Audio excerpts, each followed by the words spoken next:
Margaret was someone that most people in her suburban neighborhood tried to avoid. You couldn't miss her, and her opinion was everywhere.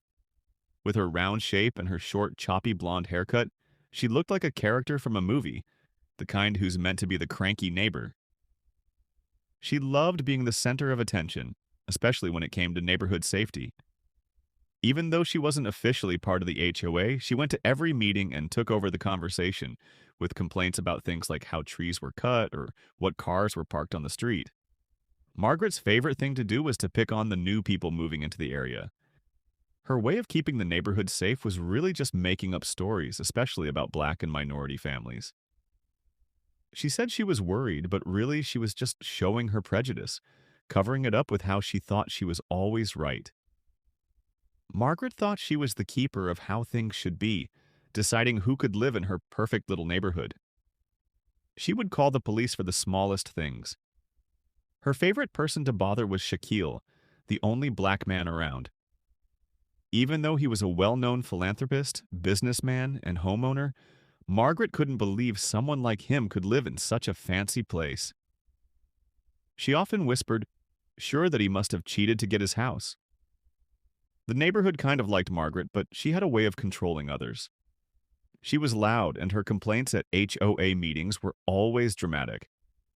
People were scared to speak up because they knew if they did, they'd be next on her list. She'd find something, anything to make their life hard. It wasn't strange for her to call someone a danger or spread rumors that made neighbors suspicious of each other. But behind all her loud complaints was a strong belief that she was always right and couldn't be touched. Margaret wasn't about being fair, she was about being in charge. As she drove around in her big old car, making sure trash cans were straight or the grass wasn't too long, she made sure everyone knew she was the self-made queen of this suburb. Even though everyone was annoyed with her, no one faced her head-on. They knew well that if they did, they'd deal with her anger. So, while her neighbors just rolled their eyes and gave each other tired looks behind her back, they put up with her, secretly wishing for the day someone would finally stand up to her. It was just another normal afternoon in the neighborhood. The sun was shining, with the sound of lawnmowers in the background, when Shaquille, in his fancy, freshly ironed suit, checked his mail. He was just another busy professional working from home, stepping out to grab a few letters. But to Margaret, this moment would be anything but normal. From her kitchen window, Margaret saw him.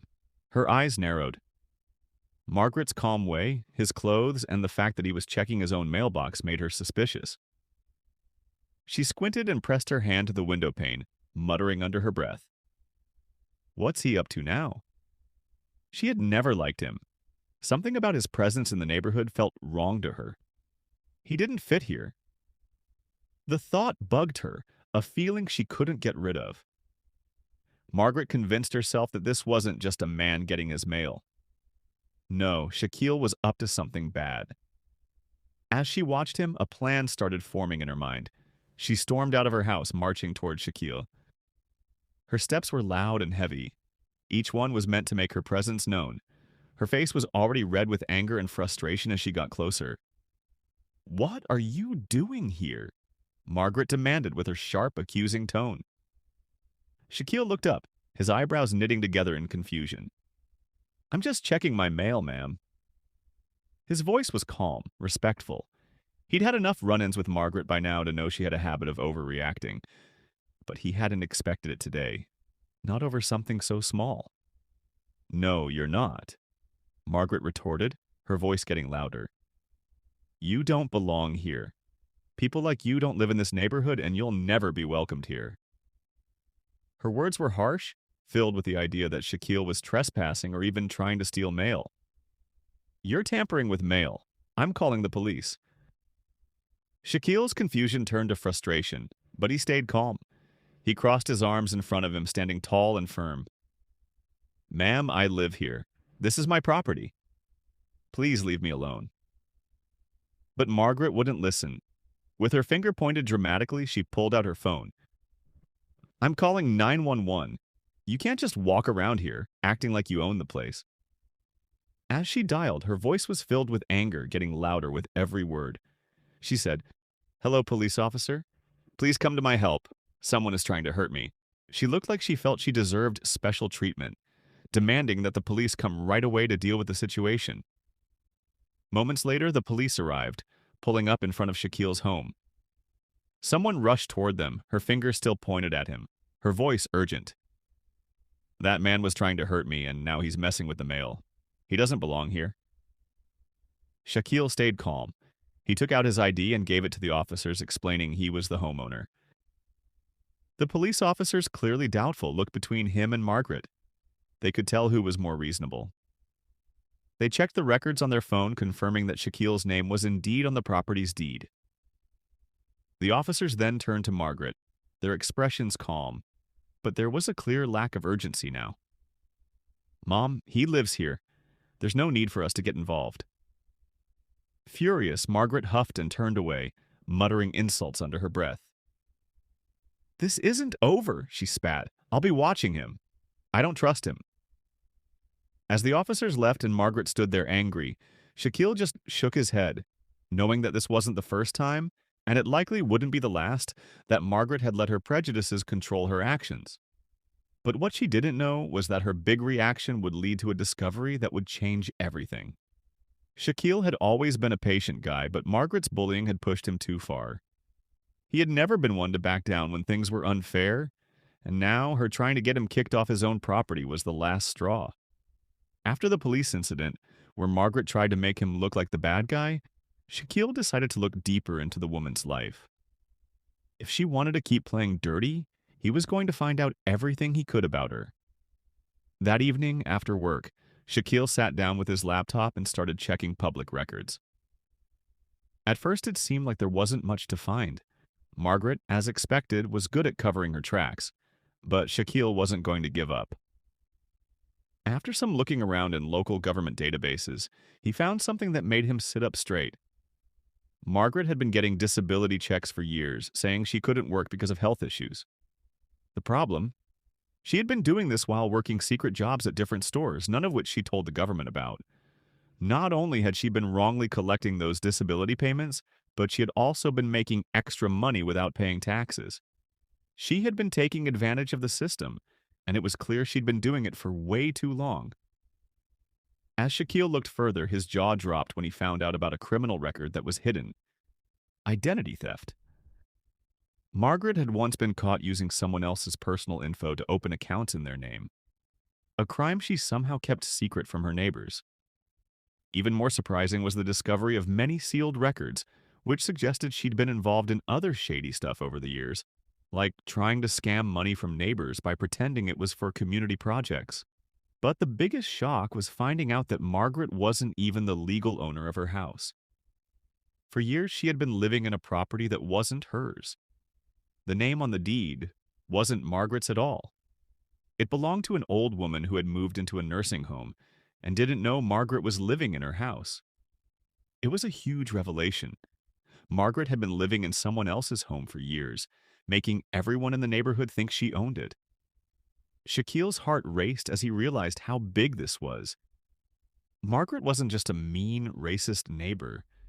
She was a criminal who had been living off the system for way too long. The discovery was like a bombshell, and Shaquille knew exactly how he was going to use this information. The woman who had been tormenting him and his neighbors was about to get what was coming to her, but he wouldn't rush things. He needed to be careful and smart to make sure Margaret faced the consequences of her actions. Shaquille knew that the information he had found could really hurt Margaret, but he also knew that just talking to her wouldn't work.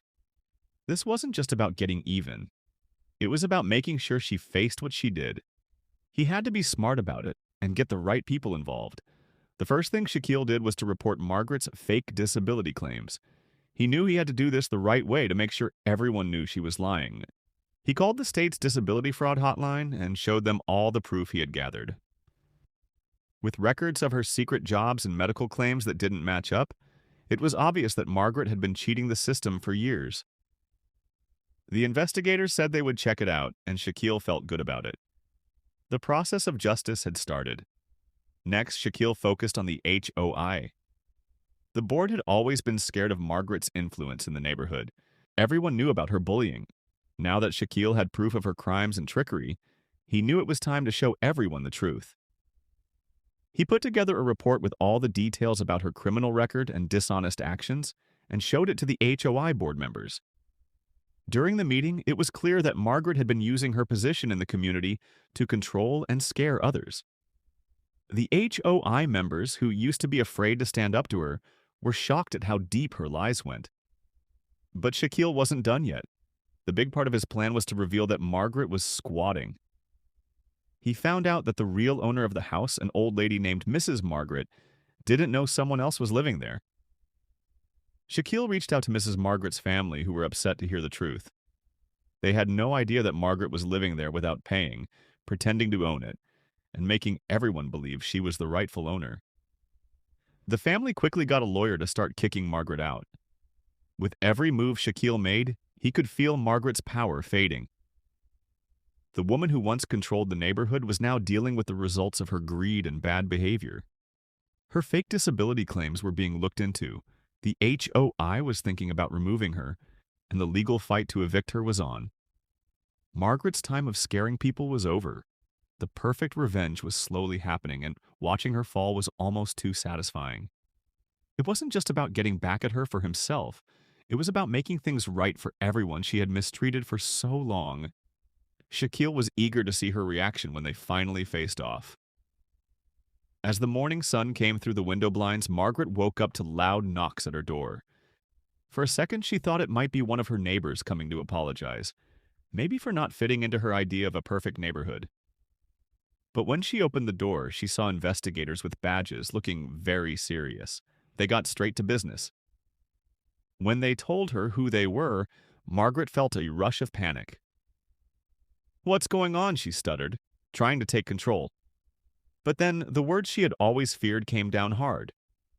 The investigators told her that her fake disability claims had been found out, her living in someone else's house was known, and how she had tricked the HOA was clear. The proof was undeniable. As the investigation went on, Margaret's life of lies started to fall apart. In just a few days, she was kicked out of the house she had called home for years. The house she had proudly claimed as her own. The old lady, whose house Margaret was staying in without permission, had already started to get her property back. As they made her leave, Margaret couldn't believe it. She had always felt untouchable, above the law, but now she was facing the music. But that wasn't the end of it. Margaret's fake disability checks stopped right away, leaving her without the money she had grown used to. It wasn't just her home at risk, her whole financial world was crumbling. Without those payments, Margaret was struggling to get by. She had lived a fancy life at the expense of taxpayers, and now she was at risk of being poor. The worst part came when Margaret was arrested for fraud. Her past crimes, like stealing identities and cheating the system, caught up with her. As they put handcuffs on her and took her to the police car, her cries of protest rang out. "This isn't fair. I didn't do anything wrong," she shouted, not realizing she had been ruining lives for years. Her not seeing how ironic her situation was just made her downfall sweeter for those she had hurt. Her arrest was the final nail in the coffin of her control. The neighborhood that used to fear her was now celebrating. Margaret's loud protests were silenced by the sound of justice, and Shaquille, whom she had falsely accused, couldn't help but smile. For the first time in years, Margaret's hold on the community was broken, and the backlash of her actions hit her hard. With her eviction and arrest, the neighborhood felt a relief like never before. For 4 years, the residents had been scared.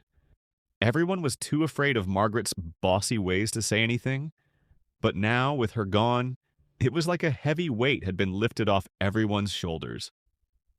Neighbors who used to avoid each other started talking on their front lawns, sharing tales of how Margaret had made life tough. The community was healing from her toxic influence, and there was a new sense of togetherness. Shaquille, once the target of Margaret's bullying, was now seen as a hero. People who had watched nervously as Margaret yelled at him were now praising him for his courage. He had uncovered the truth, and in doing so had brought peace back to the neighborhood. No one would have to be scared of Margaret's yelling, her lies, or her tricks anymore. As the camera got closer to Shaquille, who stood tall in front of his house, a little smirk showed on his face. He walked over to his mailbox like he always did, but this time it felt different. No one was watching him. No one was gossiping about him. He was just a guy getting his mail. And that little action, once ruined by Margaret's lies, was now a sign of the new freedom the neighborhood had. The video ended with Margaret being put into a police car. Her face was a mix of shock and anger. Her screams were almost funny because they sounded so desperate. The camera stayed on her for a bit, showing how ironic it was. A woman who had caused so much fear and hate was now getting what she deserved. For Shaquille and everyone else in the neighborhood, it was like a huge sigh of relief. Justice had been done, and they could finally relax. The video went dark, but the feeling of watching Margaret's downfall stayed, giving the viewers a sense of ending and victory. The real bad guy had been caught and the quiet community had found their voice again. It was the best way to end the story. It showed that no matter how powerful someone thinks they are, they can still fall if they've done wrong. If this video touches you, share it with your friends and family, like it, and subscribe to the channel. The more people watch, the better stories we can tell.